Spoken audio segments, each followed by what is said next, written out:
Hello बच्चों, most welcome in the class. और आज ये क्लास हम लोग शुरू कर रहे हैं। और आज की क्लास है class 12 chemistry and the name of the chapter is alcohol, phenols and ethers. उसमें इसके पहले वाले क्लास में हम लोग टॉपिक लिए थे nomenclature of alcohols and phenols, वो हमने देखा। और आज हम टॉपिक ले रहे हैं नोमेनक्लेचर ऑफ ईथर्स, यानी ईथर्स का नोमेनक्लेचर कैसे करेंगे, यानी उसका नाम कैसे रखेंगे। तो सबसे पहले कॉमन नोमेनक्लेचर, कॉमन नोमेनक्लेचर। तो इसमें हमने देखा कि ईथर्स को इस तरह से हम लिख सकते हैं RO R', यानी कि ऑक्सीजन के दोनों साइड में अल्काइल या एराइल ग्रुप लगा होता है।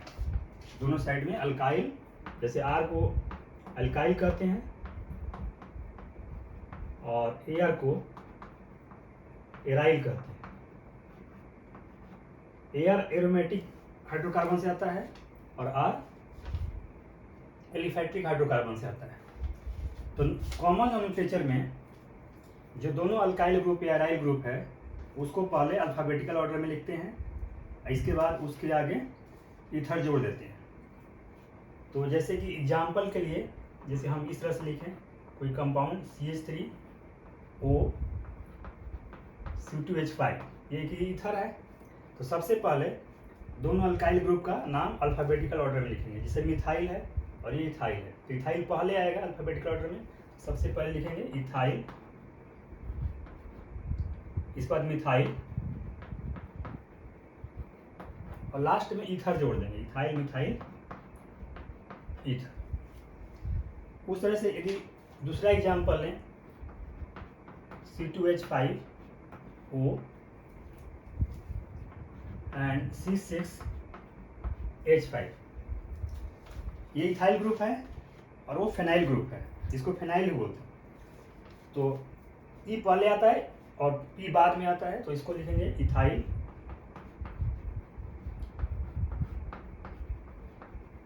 Phenyl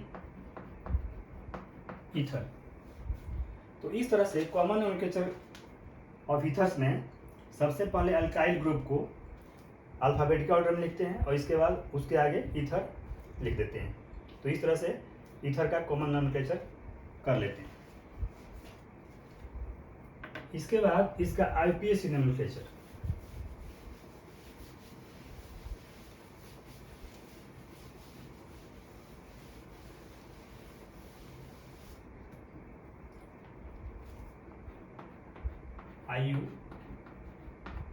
IUPAC nomenclature. ऐसा माना गया है कि ईथर्स जो है हाइड्रोकार्बन का डेरिवेटिव है। ईथर हाइड्रोकार्बन का डेरिवेटिव है और उसमें एल्कोक्सी या इथॉक्सी ग्रुप जुड़ जाता है। जैसे कि RH को हम यदि हाइड्रोकार्बन से इंडिकेट करें तो इसमें से हाइड्रोजन निकल जाएगा और उसके जगह पे OR और OAR जुड़ जाएगा। यहाँ पे OR को एल्कोक्सी कहते हैं और OAR को एराइलॉक्सी बोलते हैं, एराइलॉक्सी। तो यदि हाइड्रोकार्बन से H हटा दें और उसके जगह पे OR या OAR जोड़ दें तो ईथर में कन्वर्ट हो जाएगा। जैसे कि यहाँ से H हटा दें तो R और यहाँ पे एल्कोक्सी जोड़ दें, ये एल्कोक्सी है तो OR इस तरह से जोड़ दें तो ये इसको बोलेंगे ईथर। या RO और यहाँ पे AR जोड़ दें यानी कि aryloxy, this is also ether. Means IUPAC nomenclature में यदि हाइड्रोकार्बन से एच हटा के वहाँ पे एल्कोक्सी या एराइलॉक्सी ग्रुप जोड़ देते हैं तो ईथर में कन्वर्ट हो जाते हैं। तो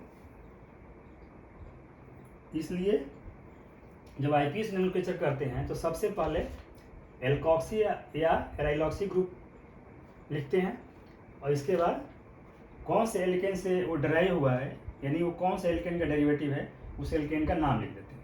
तो इस तरह से आईपीएसी नोमेनक्लेचर कर देते हैं। जैसे कि एग्जाम्पल के लिए CH3OCH3 ईथर है, तो यहाँ पे देख रहे हैं कि दोनों अल्काइल ग्रुप सेम है, ये भी मिथाइल है और ये भी मिथाइल है। इट मीन्स कि यदि हम किसी एक को कंसिडर करें इसको, तो ये यानी कि मिथाइल ग्रुप है, यानी कि मीथेन का डेरिवेटिव है, यानी मीथेन से मिथाइल ग्रुप आया है और इस पे जो ग्रुप जुड़ा हुआ है वो मिथॉक्सी है, मीथेन में, और यह मिथाइल में ऑक्सीजन जुड़ जाएगा, मिथॉक्सी में कन्वर्ट हो जाएगा। तो यहाँ पे लिखेंगे मिथॉक्सी। इसमें बताया था कि एल्कोक्सी या एराइलॉक्सी पहले लिखते हैं, तो मिथॉक्सी, और एल्केन कौन सा होगा, मीथेन, तो मिथॉक्सी मीथेन, इसका नाम हो जाएगा मिथॉक्सी मीथेन। तो आईपीएसी नोमेनक्लेचर इस तरह से करते हैं।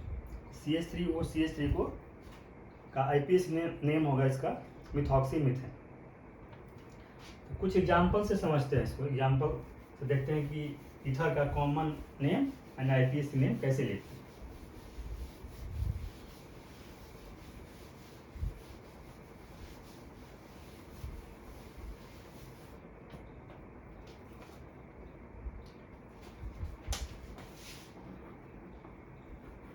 Compound,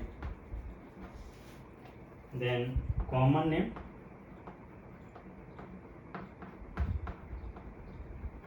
and then IPSC name, IUPAC name. First is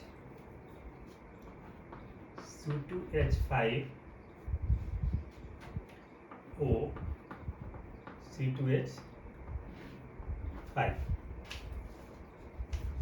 और उसमें कॉमन नेम में एक चीज़ मैं बताना भूल गया कि यदि दोनों मिथाइल ग्रुप या दोनों अल्काइल ग्रुप सेम होगा तो वहाँ पे जो अल्काइल ग्रुप लिखेंगे उससे पहले डाई लगा देंगे। जैसे यहाँ पे देख रहे हैं कि यहाँ पे C2H5O C2H5, यानी दोनों अल्काइल ग्रुप सेम है, तो इसके लिए लिखेंगे हम डाई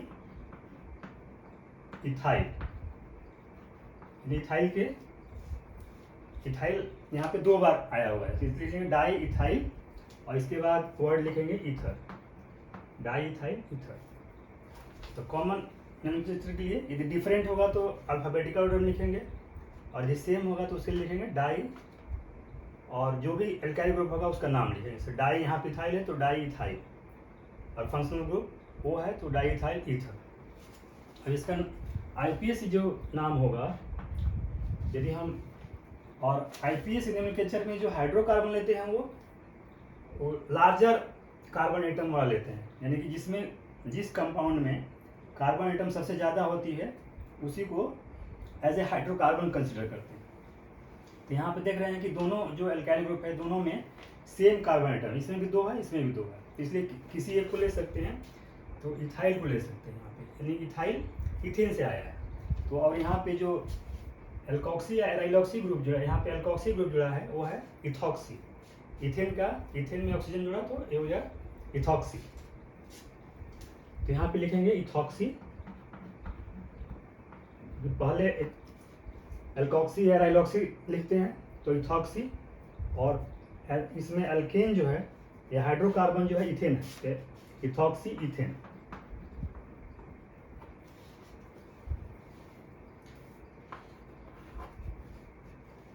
दूसरा कंपाउंड CH3O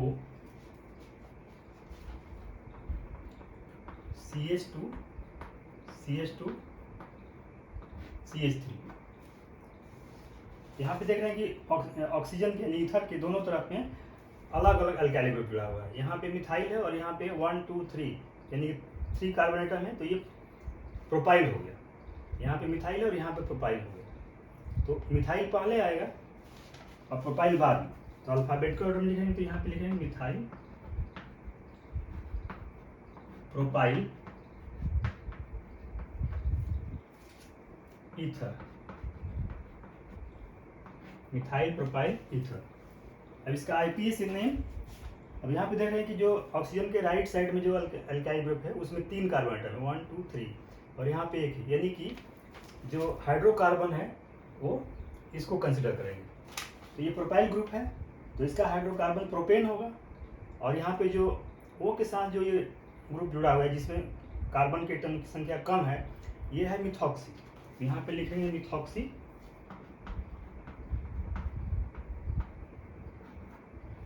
और यहाँ पे देख रहे हैं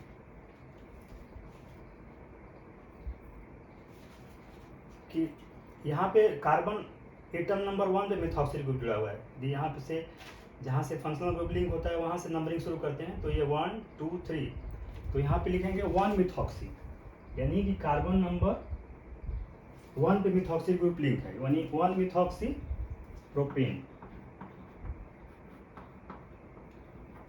क्योंकि हाइड्रोकार्बन प्रोपेन है, प्रोपाइल है इसलिए ये प्रोपेन से डिराइव हुआ।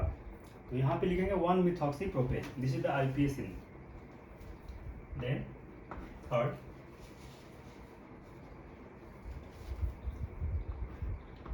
C6H5O CH3,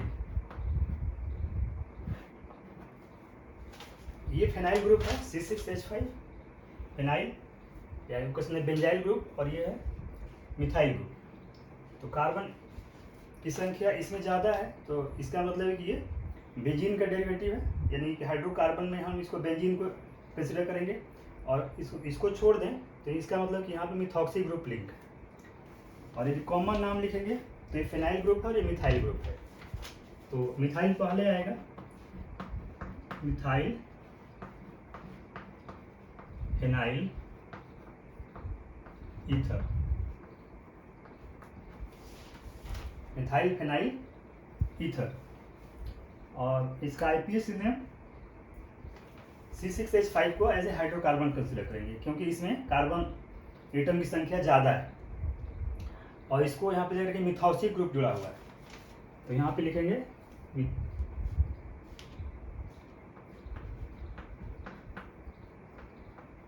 मिथॉक्सी, और इसको बोलेंगे बेंजीन। C6H5 ये हाइड्रोकार्बन से आया है, और कौन सा हाइड्रोकार्बन से आया है, क्योंकि बेंजाइल ग्रुप है, तो यहाँ पे एक हाइड्रोजन जोड़ेंगे तो ये बेंजीन हो जाएगा, तो इसको इसका नाम हो जाएगा मिथॉक्सी बेंजीन।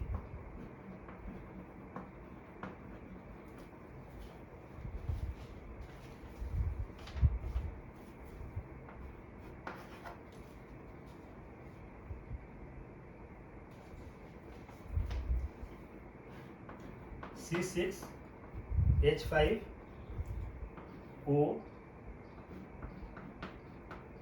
CH2 6 CH3। यहाँ पे ऑक्सीजन के लेफ्ट साइड में C6H5 यानी फिनाइल ग्रुप लगा हुआ है, ऑक्सीजन के राइट साइड में देख रहे हैं कि यहाँ पे 6 कार्बन है और यहाँ पे 1 कार्बन है, तो टोटल 7 कार्बन है, यानी कि हेप्टेन हो सकता है, हेप्टाइल इसको बोलेंगे, हेप्टाइल, और इसको बोलेंगे फेनाइल। तो यहाँ पे लिखेंगे सबसे पहले एच पहले आता है, तो यहाँ पे लिखेंगे हेप्टाइल,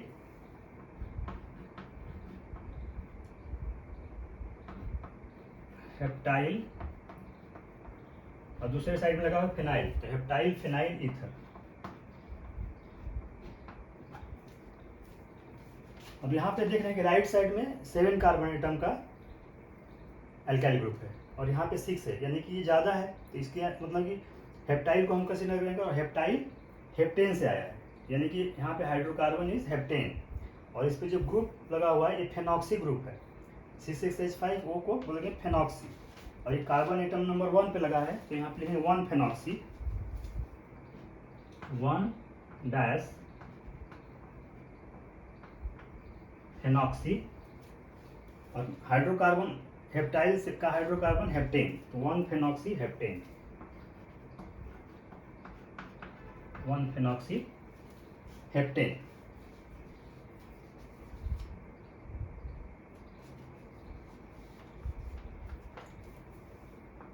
एक और example, CH3O dash CH dash CH3 और यहाँ पे ब्रांच में CH3 जुड़ा हुआ है, CH3O CH3 और यहाँ एक ब्रांच है भी नीचे की तरफ CH3 जुड़ा हुआ है। तो यहाँ पे देखिए लेफ्ट साइड में ऑक्सीजन के लेफ्ट साइड में मिथाइल ग्रुप लगा हुआ है और यहाँ पे 1 2 3 प्रोपाइल ग्रुप लगा हुआ है। तो और प्रोपाइल में भी चूंकि ब्रांच में इसलिए आइसोप्रोपाइल, तो यहाँ पे लिखेंगे इसका कॉमन नेम है मिथाइल, यानी एक साइड में मिथाइल ग्रुप लगा हुआ है और दूसरे साइड में आइसोप्रोपाइल, तो मिथाइल आइसोप्रोपाइल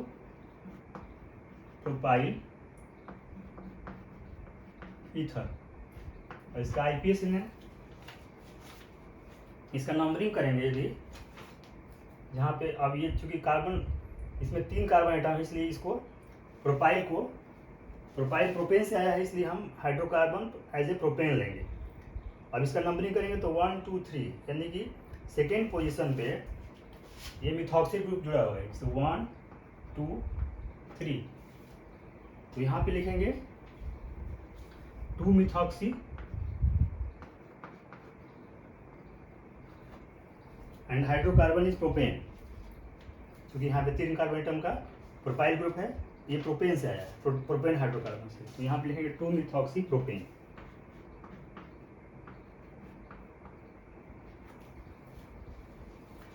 तो कॉमन नेम के लिए सिंपल जो भी अल्काइल एराइल ग्रुप लगा हुआ उसको अल्फाबेटिकल ऑर्डर में लिख देंगे। यदि सेम होगा तो उसके लिए डाई का यूज करेंगे, जैसे सेम अल्काइल ग्रुप है तो उसके लिए डाई इथाइल ईथर। और आईपीएस नोमेनक्लेचर के लिए सबसे पहले देखेंगे कि कंपाउंड के अंदर सबसे ज़्यादा ऑक्सीजन के लेफ्ट साइड या राइट साइड में किसमें सबसे ज़्यादा कार्बन एटम है। तो जिसमें सबसे ज़्यादा कार्बन एटम होगा इसका मतलब कि हाइड्रोकार्बन हम उसको कंसिडर करेंगे, और उसके अलावा जो भी उसके ऊपर अल्काइल एराइल ग्रुप जुड़ा हुआ हो वो एज ए मिथॉक्सी या एराइलॉक्सी होगा। और सबसे पहले आईपीएस नोमेनक्लेचर में मिथॉक्सी या एराइलॉक्सी का नाम लिखेंगे, इसके बाद जो रिस्पेक्टिव हाइड्रोकार्बन होगा उसको लिख देंगे। जब मिथॉक्सी या एराइलॉक्सी जब लिखते हैं तो देखना ही पड़ता है कि हाइड्रोकार्बन में कौन से लोकेंट्स पे है, यानी कि कार्बन एटम नंबर 1 पे है, 2 पे है, किस पे है, तो उसको भी कंसिडर करते हैं नोमेनक्लेचर के अंदर।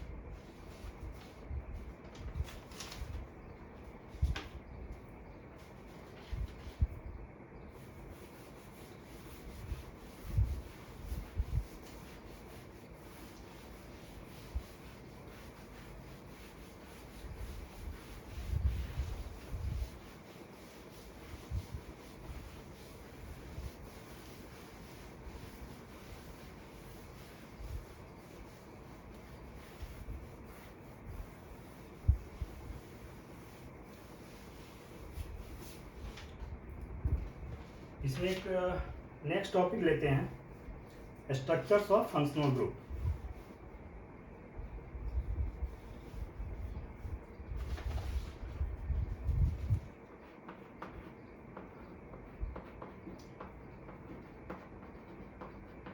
Structures of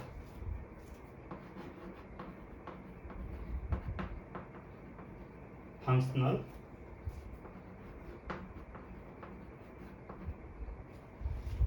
groups.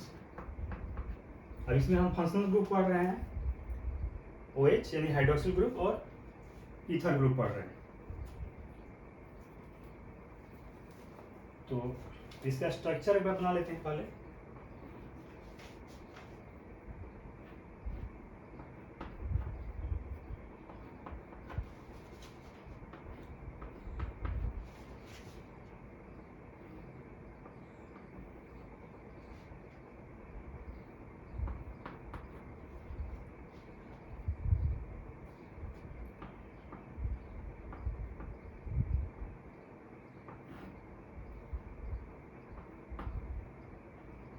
This is 142 इकोमीटर और इसके बीच का जो एंगल है वो है 108.9 degree. and this is alcohol.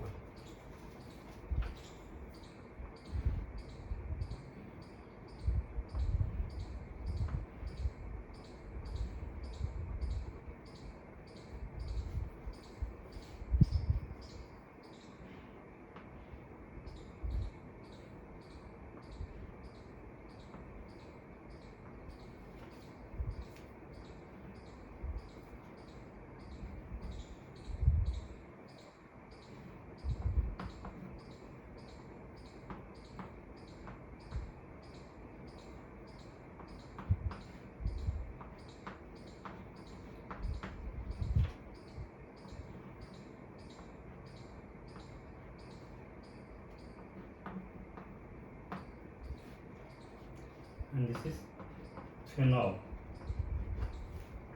and next is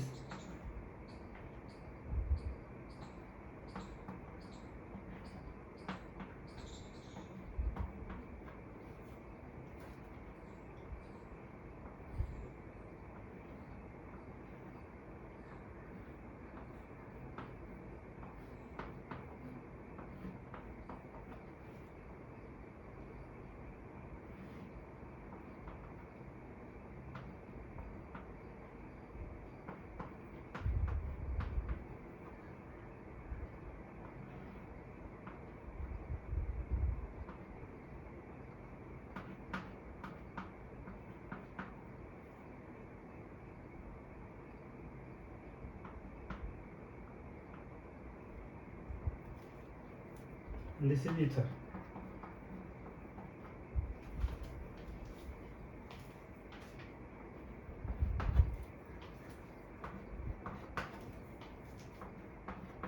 अभी हम इसी के बारे में पढ़ रहे हैं, अल्कोहल पढ़ रहे हैं, फेनॉल्स पढ़ रहे हैं और ईथर्स पढ़ रहे हैं। तो स्ट्रक्चर्स ऑफ फंक्शनल ग्रुप, तो यहाँ पे देखें अल्कोहल में OH ग्रुप फंक्शनल ग्रुप है और फिनॉल्स में भी OH ग्रुप फंक्शनल ग्रुप है और यहाँ पे ऑक्सीजन फंक्शनल ग्रुप है।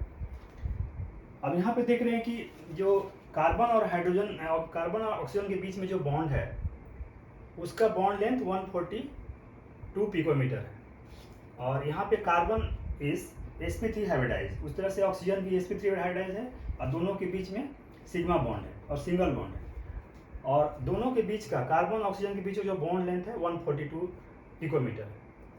और यहाँ पे देख रहे हैं कि चूँकि sp3 हाइब्रिडाइज है तो यहाँ पे इसका जो बॉन्ड एंगल है 109 डिग्री 28 मिनट होना चाहिए, लेकिन यहाँ पे इसका बॉन्ड एंगल थोड़ा सा शॉर्ट हो रहा है, यानी 108.9 डिग्री हो रहा है।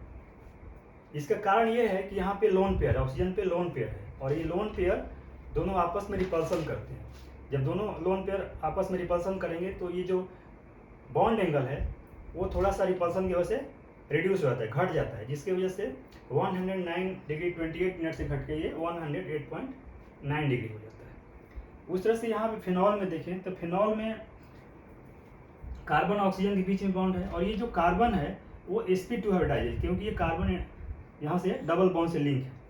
यहाँ पे कार्बन sp2 हाइब्रिडाइज है, जिसके वजह से ये बॉन्ड लेंथ थोड़ा सा शॉर्ट हो जाता है, 136 पिकोमीटर हो जाता है। यहाँ पे 142 और यहाँ पे 136 है और बॉन्ड एंगल ऑलमोस्ट 109 डिग्री के आसपास ही रहता है।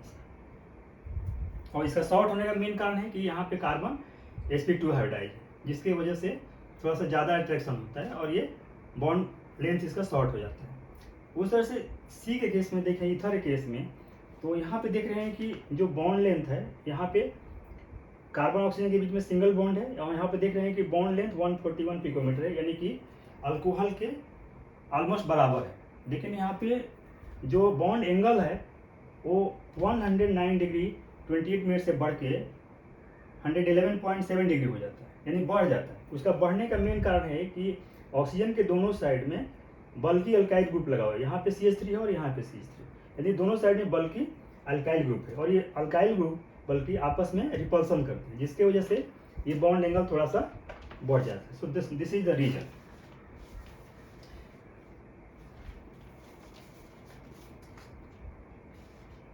यहाँ पे लोन पेयर आपस में रिपल्सन करते हैं, यहाँ पे sp2 कार्बन के sp2 हाइब्रिडेशन की वजह से यहाँ पे बॉन्ड लेंथ शॉर्ट हो जाता है और यहाँ पे बॉन्ड लेंथ बनने का कारण है कि दोनों अल्काइल ग्रुप आपस में रिपल्सन करके, चूंकि ये दोनों अल्काइल ग्रुप का साइज बड़ा होता है तो आपस में रिपल्सन करके बॉन्ड लेंथ को बढ़ा देते हैं।